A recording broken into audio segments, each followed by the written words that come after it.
Hello student, आज हम पढ़ने जा रहे हैं पैकिंग एफिशिएंसी। आइए समझते हैं इसे।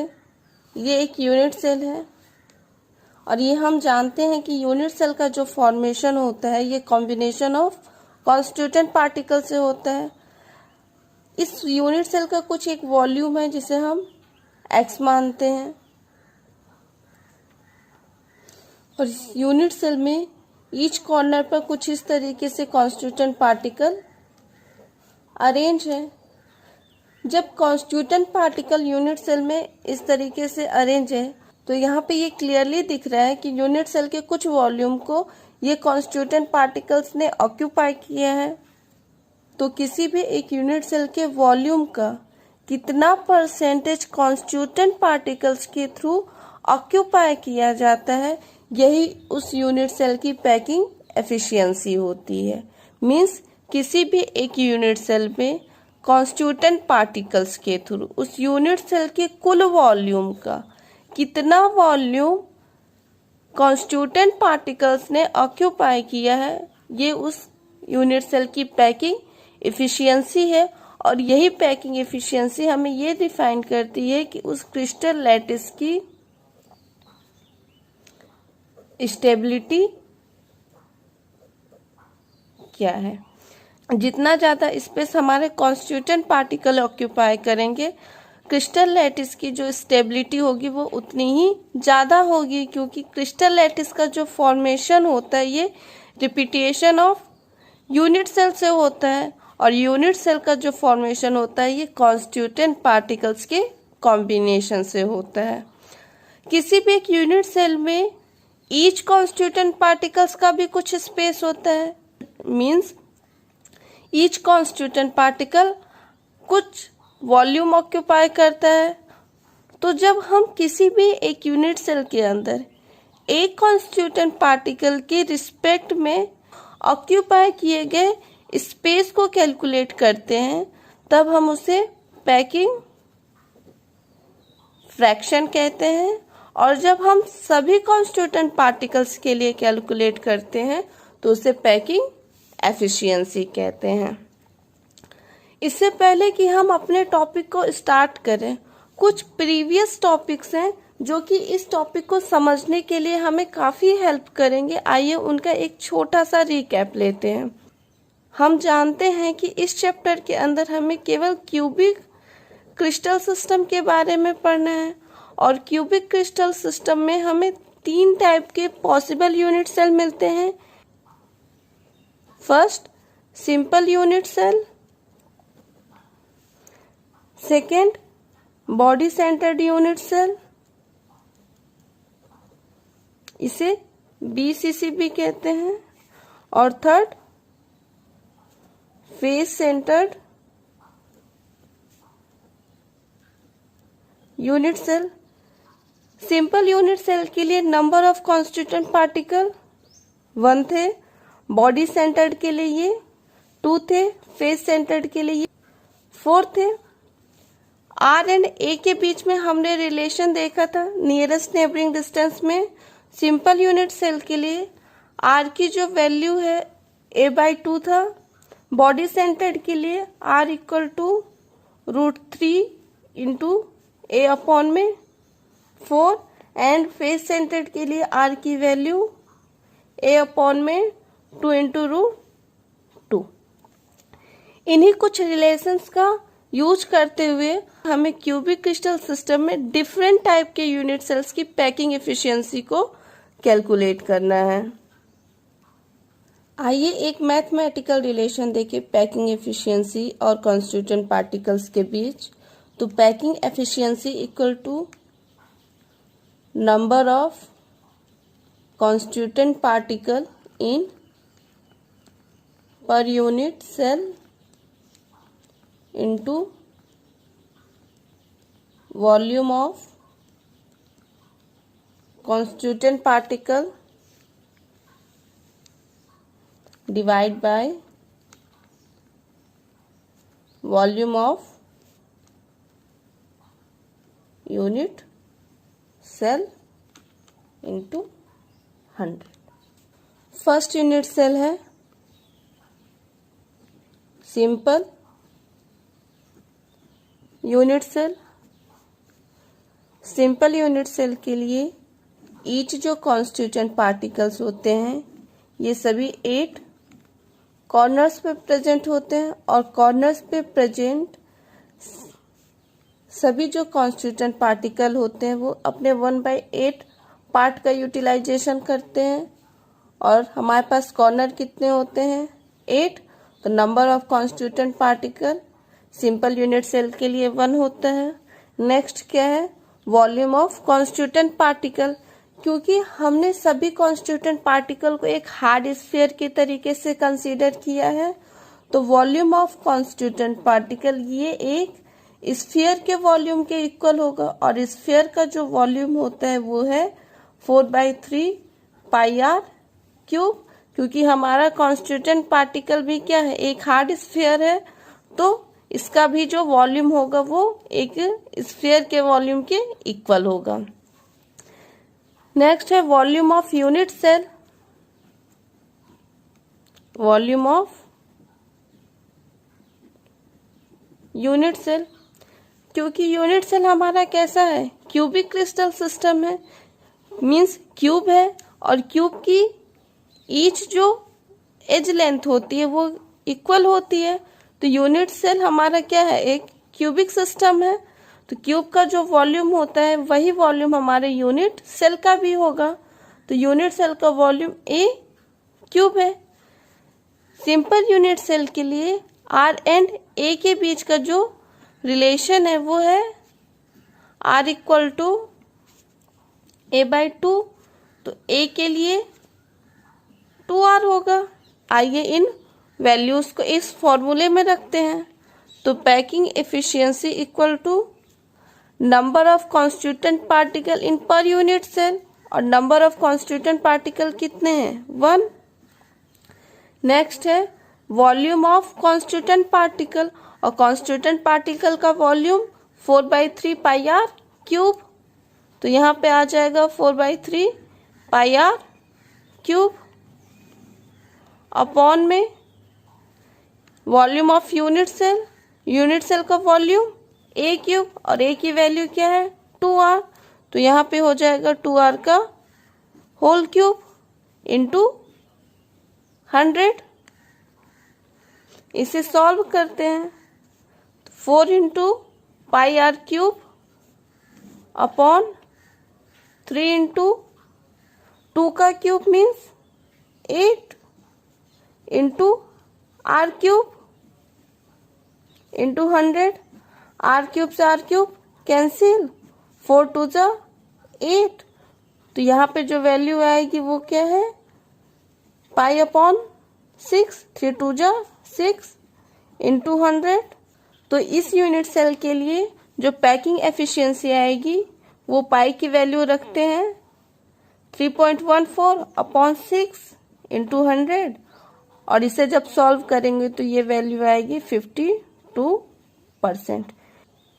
मीन्स सिंपल यूनिट सेल के लिए यूनिट सेल के कुल वॉल्यूम का केवल 52% स्पेस ही कॉन्स्टिट्यूएंट पार्टिकल्स के थ्रू ऑक्यूपाई किया जाता है, और रेस्ट ऑफ द जो वॉल्यूम होते हैं उसमें वॉइड्स प्रेजेंट होते हैं, मीन्स वो एम्प्टी स्पेसेस होते हैं। नेक्स्ट जो यूनिट सेल है वो है body centred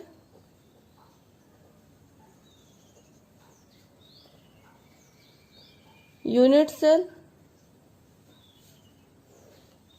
body centred unit cell के लिए ईच जो कॉन्स्टिट्यूएंट पार्टिकल है वो सभी 8 कॉर्नर्स पे प्रेजेंट होता है, और कॉर्नर के अलावा वो सेंटर ऑफ बॉडी में प्रेजेंट होता है। तो कॉर्नर के जो कॉन्स्टिट्यूएंट पार्टिकल है वो अपने 1/8 पार्ट का यूटिलाइजेशन करते हैं, और हमारे पास 8 कॉर्नर होते हैं। बॉडी में प्रेजेंट जो कॉन्स्टिट्यूएंट पार्टिकल है वो कम्प्लीटली अपना कंट्रीब्यूशन करता है। तो बॉडी सेंटर के लिए नंबर ऑफ कॉन्स्टिट्यूएंट पार्टिकल्स कितने होते हैं 1 + 1 2। वॉल्यूम ऑफ कॉन्स्टिट्यूएंट पार्टिकल ये कितना होगा 4/3 pi r cube. Volume of unit cell a cube. And body centred के लिए आर एंड ए के बीच का जो रिलेशन है वो है आर इक्वल टू √3/4 इंटू ए। तो ए इक्वल टू आ जाएगा 4r/√3। आइए वैल्यूज को रखते हैं। Packing efficiency equal to number of constituent particle in per unit cell into volume of constituent particle divide by volume of unit cell into 100। Number of constituent particle 2। Volume of constituent particle 4/3 pi r cube. Volume of unit cell a cube and a की value क्या है 4r/√3। तो इसे लिखते हैं 4r/√3 का cube into 100। 2 into 4 pi r cube upon 3 into 4 का cube 64 into r cube. ये √3 क्या है अपॉन में है, तो इसे ऊपर शिफ्ट कर सकते हैं। तो यहाँ पे क्योंकि √3 का भी क्यूब है तो इसे ऐसे लिख सकते हैं √3 इंटू √3 इंटू √3 इंटू 100। 3 √3 को मल्टीप्लाई करेंगे, √3 को √3 से मल्टीप्लाई करेंगे तो 3 आएगा। इसे लिखते हैं 2 into 4 pi r cube. √3 into √3 means 3 into √3 upon 3 into 64 into r cube into 100। R cube से आर क्यूब कैंसल, 3 से 3 कैंसल, 4 16 जा 64 एंड 2 8 जा 16। तो वैल्यू क्या मिल जाएगी हमें यहाँ से पाई इंटू √3 अपॉन 8 इंटू 100। पाई की वैल्यू रखते हैं 3.14 इंटू √3 की वैल्यू 1.732 अपॉन 8 इंटू 100। और इन वैल्यूज को जब सॉल्व करेंगे तो जो हमें पैकिंग एफिशिएंसी मिलेगी वो है 68%। बॉडी सेंटर्ड यूनिट सेल के केस में यूनिट सेल के टोटल वॉल्यूम का 68% जो स्पेस होता है ये कॉन्स्टिट्यूएंट पार्टिकल ऑक्यूपाई करते हैं, और रेस्ट ऑफ द जो स्पेस होता है means 100 minus 68 equal to 32% empty spaces होते हैं जिन्हें हम वॉइड्स कहते हैं। नेक्स्ट जो यूनिट सेल है वो है face centred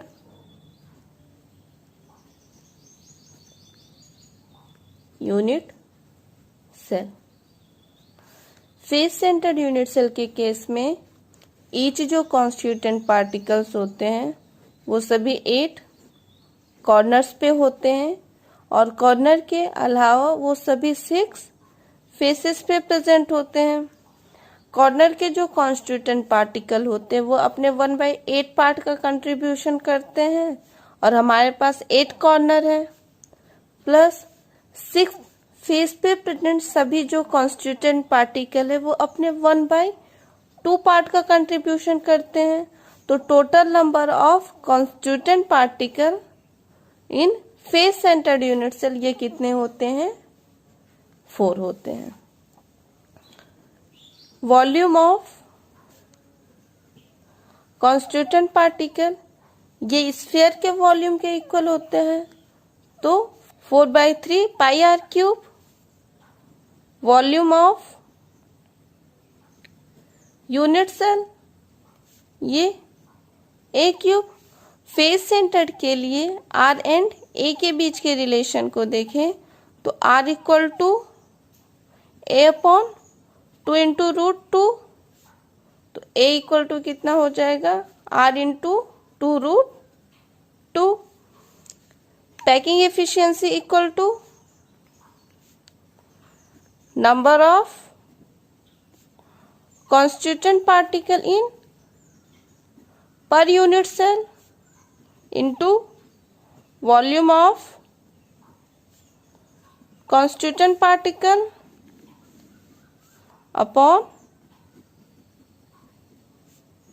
volume of unit cell into 100. Number of constituent particle 4. Volume of constituent particle 4/3 pi r cube.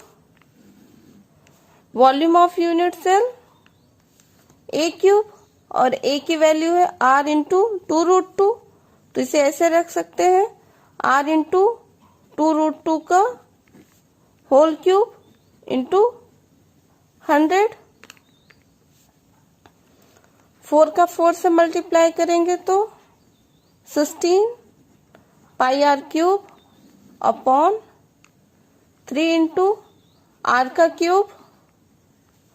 2 का क्यूब करेंगे तो 8 एंड √2 का क्यूब ऐसे लिख लेते हैं √2 इंटू √2 इंटू √2 इंटू 100।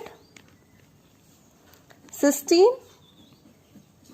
पाई r cube 3 into r cube into 8 into 2√2 को 2√2 से मल्टीप्लाई करेंगे तो 2 into √2 into 100 equal to 16 pi r cube upon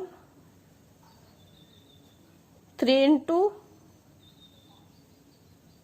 are cube into 16 into 2√2